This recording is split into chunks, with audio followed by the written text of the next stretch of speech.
Namaskar, this is Dr. Shraddha Singh Chauhan, Shri Agrasen PG College of Education, CTE Jamduri. Today, we will discuss about definition and propagation of a wavefront, Huygens principle of secondary wavelets. तरंगाग्र का संचरण व हाइगन का द्वितीयक तरंगिकाओं का सिद्धांत. Next, wave front definition and propagation. तरंगाग्र परिभाषा एवं संचरण. First of all, a wave front is a locus of points which are in the same phase. समान कला में कंपन करने वाले बिंदुओं का बिंदुपथ, लोकस मीन्स बिंदुपथ, तरंगाग्र कहलाता है. इस प्रकार तरंगाग्र को एक समान कला के पृष्ठ के रूप में परिभाषित कर सकते हैं. वह पृष्ठ जिसके सब बिंदुओं पर विक्षोभ एक ही समय पर पहुंचता है वह समान कला में होता है. अर्थात समान कला में कंपन करने वाले बिंदुओं का बिंदुपथ तरंगाग्र कहलाता है. आप जो ये पिक्चर है, इस पिक्चर में देख रहे हैं कि लाइट रेज़ हैं और लाइट रेज़ में जो कंपन है वो एक समान कला में है, एक समान मतलब एक ही समय पर पहुंचता है और सभी बिंदुओं पर जो विक्षोभ है, जो डिस्टर्बेंस है, वो इक्वल है. फॉर एग्ज़ाम्पल, एक एग्ज़ाम्पल की बात करते हैं.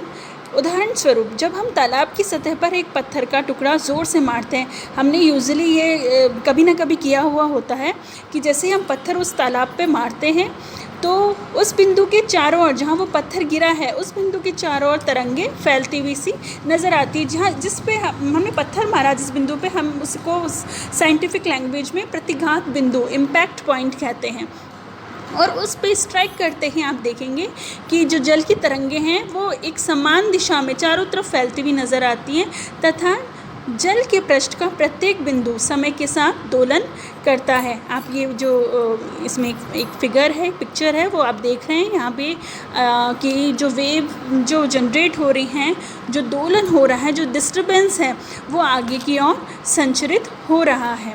यदि किसी बिंदुवत प्रकाश स्रोत की अगर हम कल्पना करते हैं, लेट अस सपोज, तो किसी निश्चित समय में प्रकाश तरंगे सभी दिशाओं में समान दूरी ct तय करेगी. यदि प्रकाश तरंगों का वेग c है, माना कि प्रकाश तरंगों का वेग c है, हमने c से उसे रिप्रेजेंट किया, तो t समय पर, समय माना t है, t समय पर ct त्रिज्या के बिंदुवत स्रोत को केंद्र मानते हुए गोलाकार पृष्ठ पर स्थित सभी बिंदुओं पर विक्षोभ समान कला में होगा. इस प्रकार समय t के विभिन्न मानों के लिए स्रोत S को केंद्र मानकर हम इस तरह का एक ग्राफ खींच सकते हैं. फॉर एग्ज़ाम्पल, अगर हमने माना ये हमारा S स्रोत है और वेव्स हर दिशा में इक्वल, ये देखिए इक्वल बराबर संचरित हो रही हैं, तो हम इसको विभिन्न गोलाकार पृष्ठ समान कला के बिंदु पृष्ठ होंगे. ये इस तरह से वेव का संचरण हो रहा है. ये आगे लगातार, ये डिस्टर्बेंस आगे लगातार क्रिएट होता रहता है.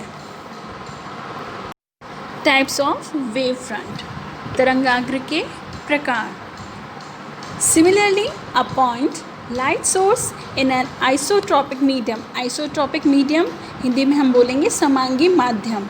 मीन्स इसी प्रकार एक बिंदु प्रकाश स्रोत समांगी माध्यम में प्रत्येक दिशा में एक समान तरंगे उत्सर्जित करता है. जैसा कि अभी हमने एक एग्जाम्पल लिया था कि हमने पत्थर डाला तालाब में, तो इन बिंदुओं का बिंदुपथ जिनका आयाम समान है वह यह समान कला में कंपन करते हैं, एक गोला होता है.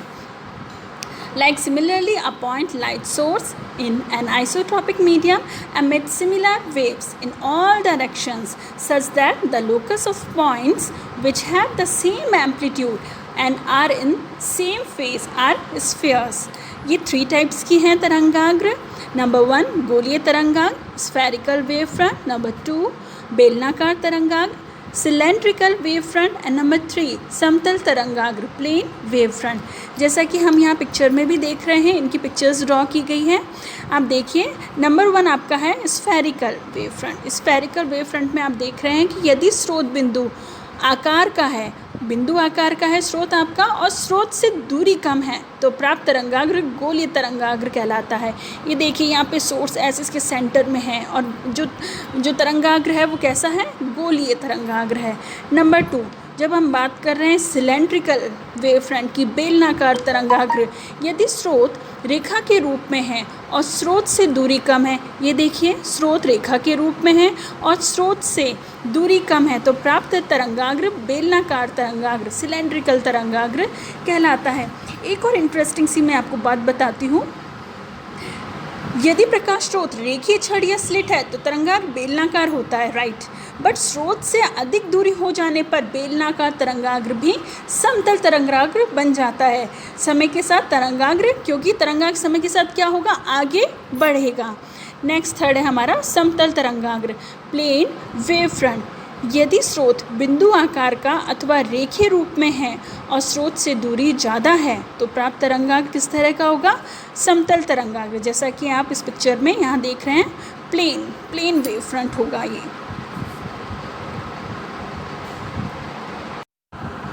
Huygens principle of secondary wavelengths, Huygens का द्वितीयक तरंगिकाओं का सिद्धांत। Christian Huygens proposed a wave theory of light that showed the propagation of a light wave could be predicted geometrically by considering each point on a wavefront to be a source of a spherical secondary wavelet। Huygens के इस सिद्धांत के अनुसार जब तरंगाग्र किसी माध्यम से संचरण करता है तो तरंगाग्र का प्रत्येक बिंदु एक द्वितीयक विक्षोभ यानी सेकेंडरी वेवलेट्स द्वितीयक विक्षोभ का स्रोत बनता है।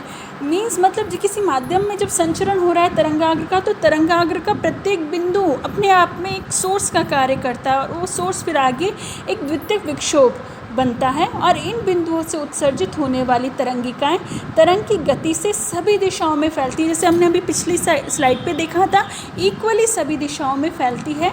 तरंगाग्र से निर्गमन होने वाली इन तरंगिकाओं को द्वितीयक तरंगिकाओं के नाम से जाना जाता है। जैसे कि आप इस पिक्चर के अंदर देख रहे हैं, secondary wavelets, these are the primary source and these are the secondary source, these points are secondary source। Huygens का ये सिद्धांत वास्तव में एक ज्यामितीय रचना है जिसके आधार पर किसी समय यदि तरंगाग्र की आकृति दी हुई है तो इसके द्वारा किसी अन्य समय पर हम तरंगाग्र की आकृति ज्ञात कर सकते हैं। अगर इसको हम थोड़ा सा इसको एक ब्रीफ में और ले लें तो इसको हम 2 पॉइंट्स में इस बात को अपनी बात को रख सकते हैं कि हाइगेंस के अनुसार तरंगाग्र समय के साथ किस प्रकार संचित होता है उस विधि को ये एक्सप्लेन करता है। हाइगेन ने क्या किया, उसको जब इसने वेव थ्योरी दी तो उसने ये भी एक्सप्लेन किया कि ये समय के साथ किस प्रकार संचरित होता है। हाइगेंस ने कहा नंबर 1, तरंगाग्र जो कि प्राइमरी, जो हम यहाँ बात कर रहे हैं प्राइमरी सोर्स, जो प्राथमिक तरंगाग्र है का प्रत्येक बिंदु एक नवीन विक्षोभ का स्रोत माना जा सकता है जिन्हें द्वितीयक तरंगिकाएं, ध्यान दें, सेकेंडरी वेवलेट्स कहते हैं। ये द्वितीयक तरंगिकाएं प्रकाश के वेग से सभी दिशाओं में संचरित होते हैं। एंड नंबर 2, किसी समयांतराल के पश्चात प्राप्त द्वितीयक तरंगिकाओं का अग्र दिशा में स्पर्शीय पृष्ठ उस क्षण नवीन तरंगाग्र को निरूपित करता है तथा यह पृष्ठ द्वितीयक तरंगाग्र सेकेंडरी वेवलेट्स कहलाता है। जब हम बात करें अग्र दिशा में तो आप देखिए यहाँ पे जहाँ ये संचरित हो रहा है, ये देखिए, हम ये कलर चेंज करते हैं इसका पेन का, ये देखिए ये यस दिस इज ये अग्र दिशा है और ये इसी दिशा में क्या होता है, संचरित होता है। पश्चिम दिशा में संचरित नहीं होता। आप देख रहे थे, आपने गोलीय जो तरंगाग्र देखा था, चाहे वो आपने सिलेंड्रिकल वेव फ्रंट देखा या फिर आपने प्लेन वेव फ्रंट देखा, ये सब अग्र दिशा में संचरित होते हैं। When a wave front travels in any medium, then each point of a wave front acts as a source of secondary disturbance, and the wavelets emerging out from these points spread out in all directions with the speed of light. These wavelets coming out from the wave fronts are called as secondary wavelets, means द्वितीयक तरंगाग्र कहलाता है।